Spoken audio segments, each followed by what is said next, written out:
Welcome.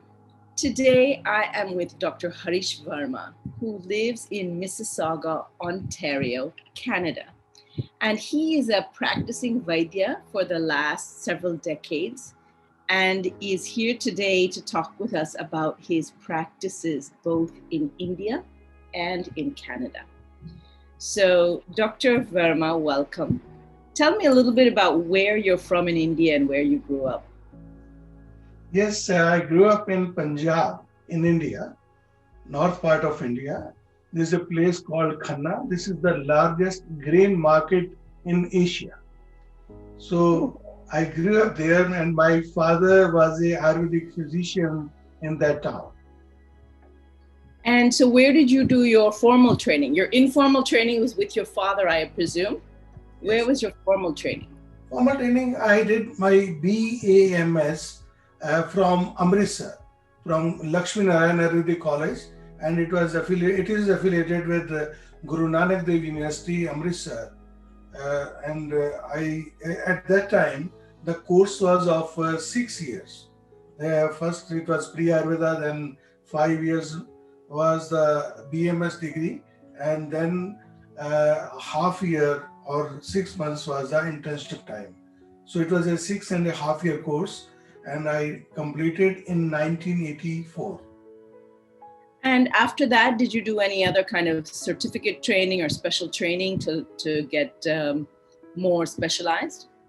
Actually, I wanted, but unfortunately, my father pressed me to start some business and some practice because he was a very good practitioner. He always uh, impressed me that you should do practice immediately and you have a registration and go for practice. Then, immediately after completing BAMS, I started practice at Khanna. At that time, Punjab was very much disturbed. So I practiced there for 4 5 years. Then I moved to Chandigarh and I started a manufacturing unit in Himachal with the name of Indian Herbal Remedies, and it is still going on. And I started the manufacturing of herbal medicines there. That's great. You know, it's said that the best practitioners of Ayurveda are the ones that didn't get too much of training in the schools, but got their training from their patients. So that's wonderful. What's the best part of being an Ayurvedic physician for you? Yes, it kept on changing when I was at Khanna or in Punjab. I was more or less was a general practitioner, but when I moved to Chandigarh, I specialized in one disease called ulcerative colitis, inflammatory bowel disease, and I started practice of ulcerative colitis and Crohn's disease, and I got very good success. And so far, then I kept on doing this. Then I started a clinic in Delhi, then I moved to London, and then worldwide I treated many thousand patients of ulcerative colitis who are not getting relief with the conventional treatment or the allopathic treatment. Mainly those patients who are not getting any relief from allopathic drugs like mesalamine, steroids, and other immunosuppressive drugs. They came to me, and fortunately, they responded very well to our treatment, and I am continuing this practice even today. What percentage of your patients are ulcerative colitis patients, and what percentage are other kinds of conditions and imbalances? Would you say that 90% or which Yeah, what? in Canada it's 80%, but in our Delhi clinic it is 90%. I am running both clinics. In Delhi, I have two doctors, and my wife is also doctor. She's also practicing with me. So we all are Ayurvedic physicians or Ayurvedic practitioners. And so I'm practicing right now in Brampton, in Canada, and I have a clinic. And I'm doing nowadays. I'm doing Zoom consultation for my patients who are coming to Delhi clinic. So the big question that comes up for someone that's listening, especially someone who's a mainstream person, is how are you practicing? How are you legally practicing in Canada with ulcerative colitis patients? Actually, ulcerative colitis is not a new disease. It is covered in Ayurveda. And Ayurveda, you are well aware, you are also a PhD in Ayurveda. And Ayurveda is the oldest medical system. It goes back to 5,000 years. And but at that time, the whole literature was written in Sanskrit. So the terminology of ulcerative colitis, which was written in Ayurvedic text, it was we can correlate with either Raktatisar or part of some Grani, Sangrani. These are the terms which we can easily correlate with the various stages of the ulcerative colitis. So, we treat ulcerative colitis patients on the line of Ayurvedic treatment. But in Canada, the Ayurvedic practitioners are covered under natural healing practitioners. So all the natural healing practitioner like aromatherapist, TCM practitioner like traditional Chinese medicine, uh, even the acupuncturist, they all are covered under natural medicine practitioner. Even the federal government, they have declared a code which is called National Occupation Code. They have given the number 3232. So if you check the code number, NOC number 3232, you will find Ayurvedic practitioners are also recognized by the Canadian government. But uh, as far as the laws of practice are concerned, still it is not a regulated profession, but the herbal medicines are regulated. There are regulations about the medicines which are regulated by the Health Canada, but the practice is not regulated, and we are trying our best to get Ayurvedic practice regulated by Ontario government, because all the health issues are covered by the provincial governments. So we are trying that in Ontario, that if the government can regulate Ayurveda on the pattern of TCM or homeopathy, then it will be useful for the future generation of Ayurvedic practitioners, as well as it will be useful for the people of Ontario and even the Canadian government. Because of late, there were some advisories issued by the government, some unprofessional people, they were using Ayurvedic medicines which are not allowed by Canadian government. Because as I mentioned, for as far as the products are concerned, there are regulation about medicines. So medicine in Canada, the Ayurvedic medicines are called natural health products, or all the herbal medicines are called as natural health products. So there are regulations about the medicines, as uh, no heavy metal is allowed in natural health products by Canadian government or the Health Canada, and no chemical or no pesticide is allowed. So that is these are the regulations. But unfortunately, some unprofessional people, they consider themselves Ayurvedic practitioner by doing 30 hours or 100-hour course from some institution. They are claiming themselves that they are Ayurvedic practitioners. They don't know the in-depth of the Ayurvedic medicines. So they don't know the differentiation.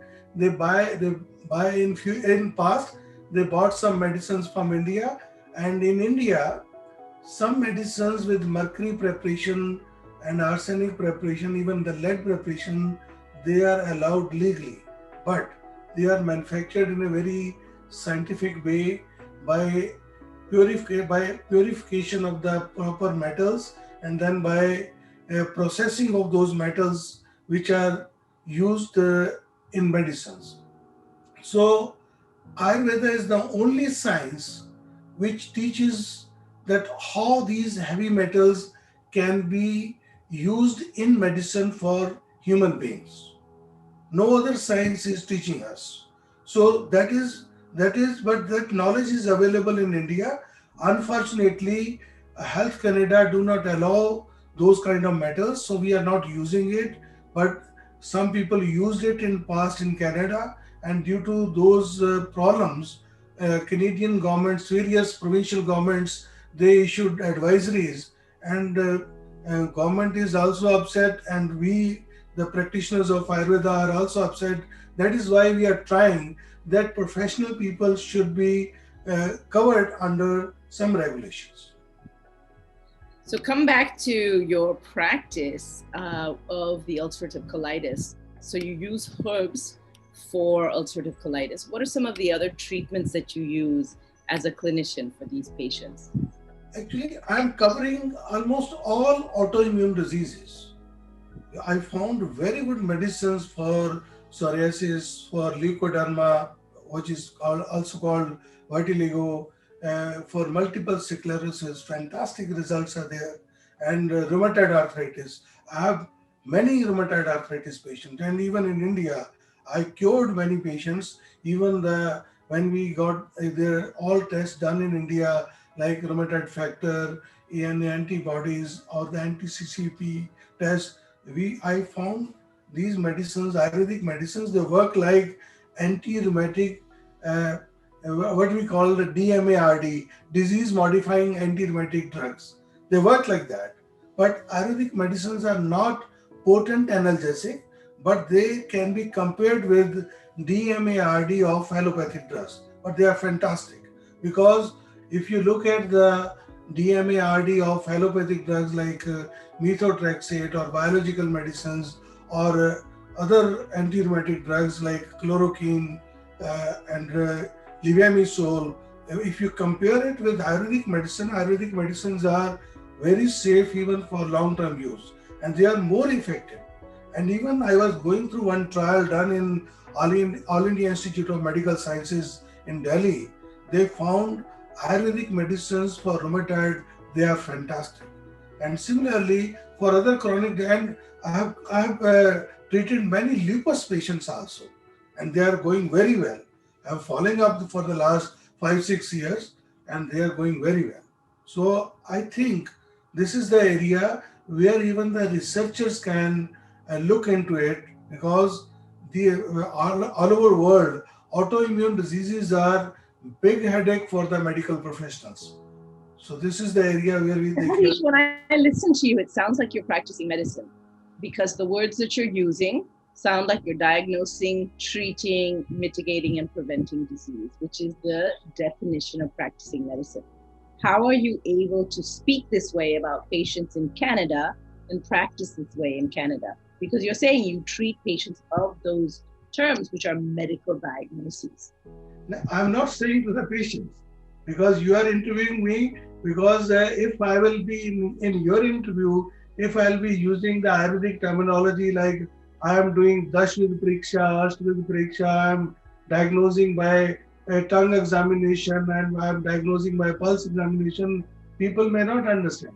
That is the reason I'm using some modern terms. If I will start using uh, the Ayurvedic synonyms like psoriasis, if I will say Kitty Rogue, nobody will understand. That is the reason I'm using some modern terms. But as far as my practice is concerned, I use my Ayurvedic techniques. We are not getting all these tests done by the laboratories, and we are not allowed even. And we cannot prescribe any test here. So we are using our method of diagnosis, which is based on theory of Tridosha, and I try to diagnose with Ansha Ansh Kalpana of Tridosha, like we micro analysis of doshas, and so we design the medicine accordingly, and we customize the medicine, and then we compound these medicines in our clinic, and then we give to the patients. Are you allowed to call them medicine when you give them to the patients in Canada? Actually, these are translations. Are now how we can. There are some difficulties. Even there is a restriction on the use of the word doctor.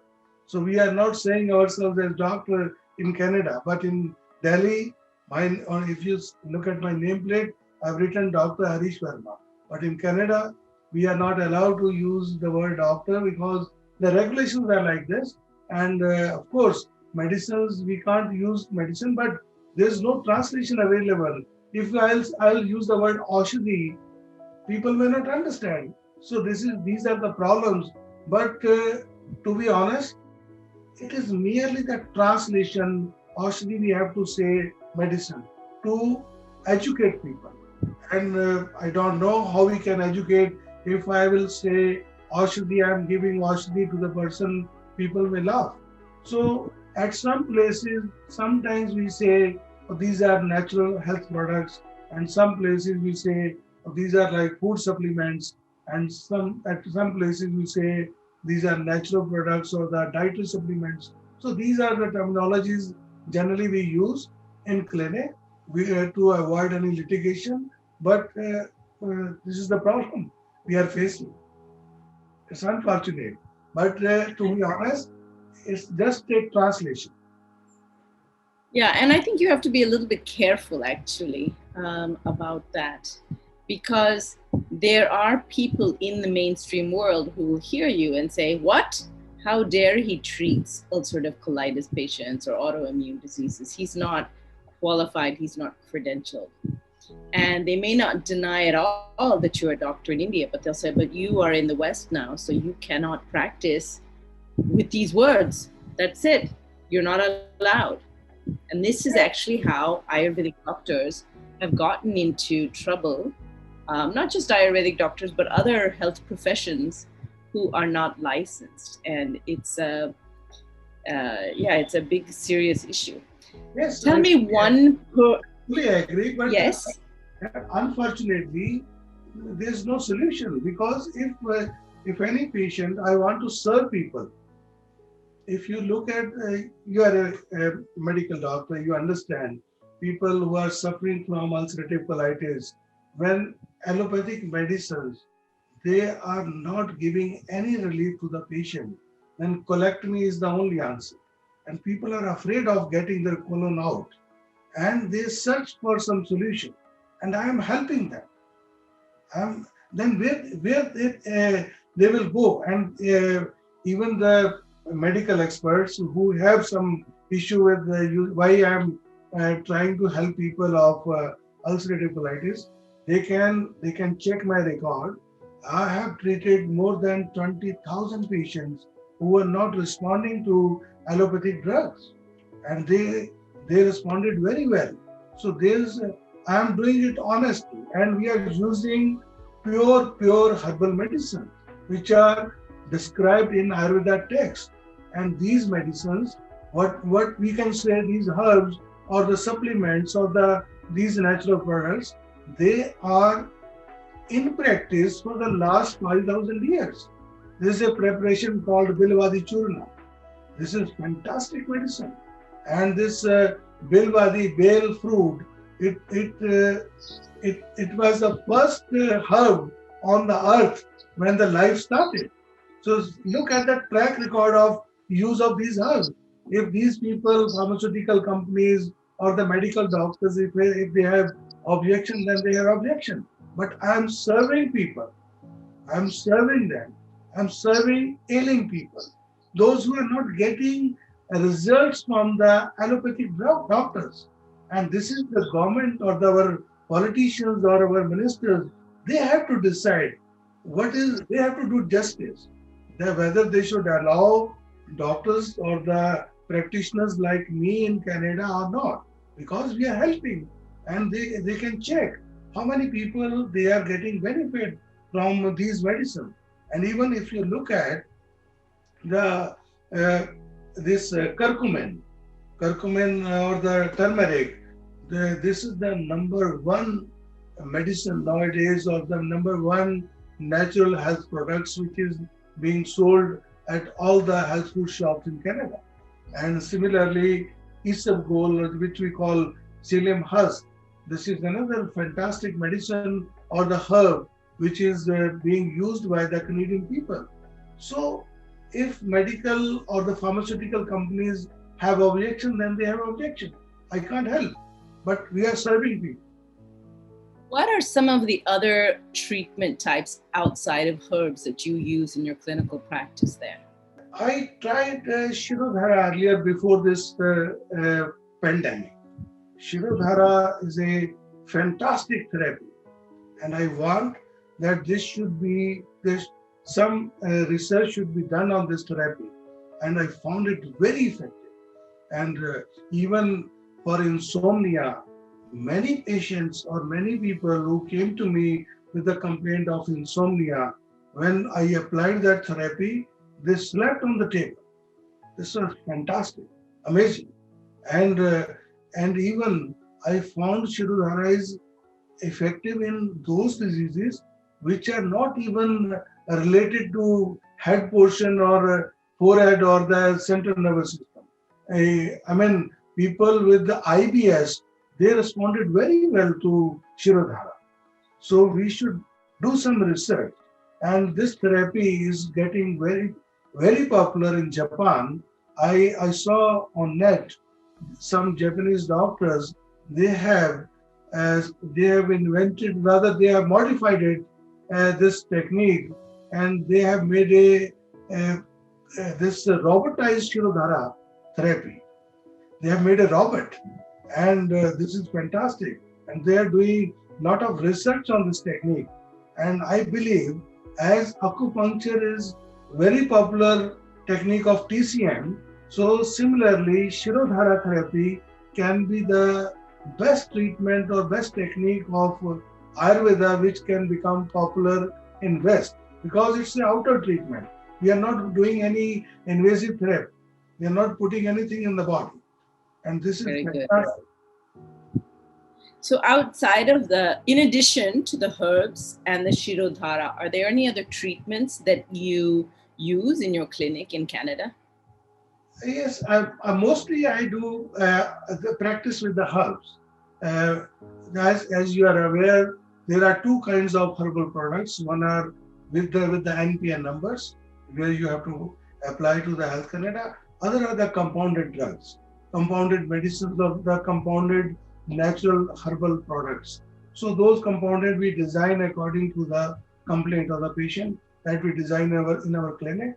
But these products with NPN numbers that we sometimes have prescribed, which people can buy from the natural health food shops, and some medicines we are keeping in our clinic.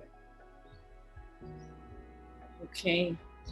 If you could share a pearl of wisdom from Ayurveda with the Canadian population, what would you want them to know? That one nugget of wisdom.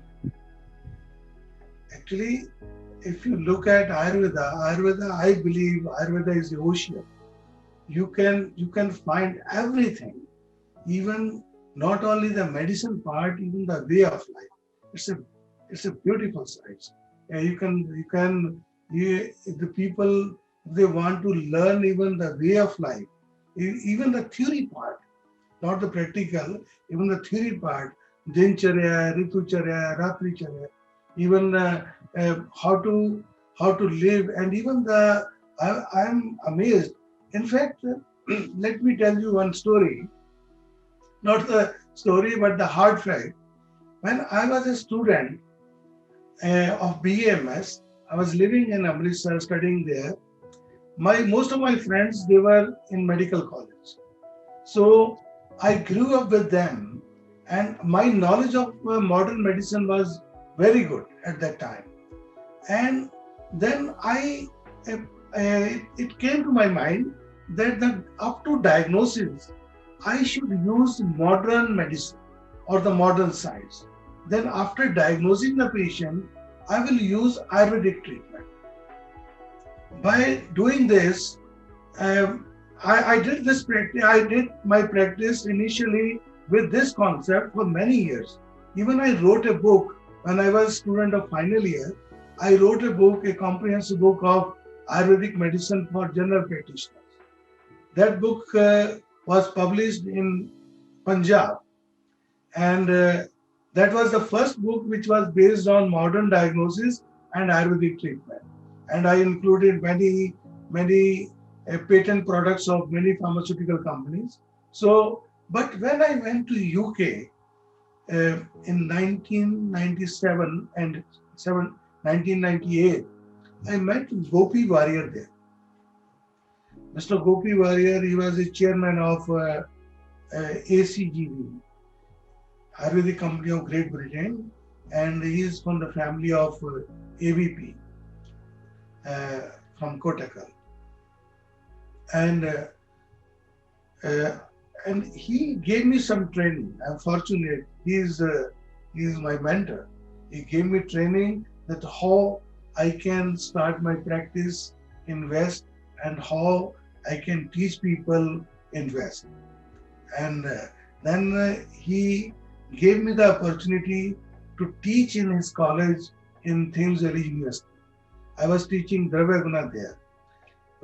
Because I am just a graduate, I'm a BMS. I couldn't do my post graduation or PhD, but I learned a lot in UK. Then I restarted learning again Ayurvedic things. After uh, learning from UK, I decided that I'll be doing diagnosis with the Ayurvedic. Then I wrote another book which is called Secrets of Ayurveda, and it was published in UK by DK. And Mr. Gopi Warrior, he was also co-author with me, and that book was published. So after UK journey, then I changed my mind. Now I am fully doing diagnosis on the Ayurvedic pattern and treating the patients through the Ayurvedic treatment. So it is pure Ayurveda now. That's wonderful. What's a piece of advice that you would like to give Ayurvedic practitioners in India who would like to practice in America? Actually, first of all, they should clear some visa issues. First of all, that is the first barrier. And second barrier is when they will land in West, they should join some organization either in Canada or in US, and then they should get some professional insurance for doing some practice, and they should follow the law of land. In Canada, as I mentioned, the regulation of product is already there. So you can't use any product which contain mercury, lead, arsenic, or which contain any microbes, bacteria, fungus, and even the pesticides or the chemicals. They are not allowed in natural health products. So they have to be very careful, one.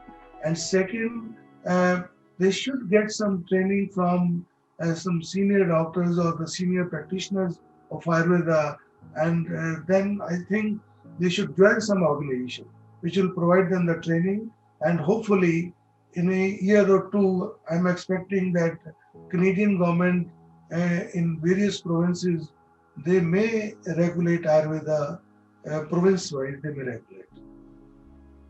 So this is the advice, and rest you are also very good advisor. You can advise people about USA. You are well versed with the US laws. You are well versed with the FDA, FTC. You can also guide people how they can practice in USA. Thank you, Dr. Verma, for this time we had together and for sharing some of your experience and your wisdom with the listeners. Thank you. Thank you.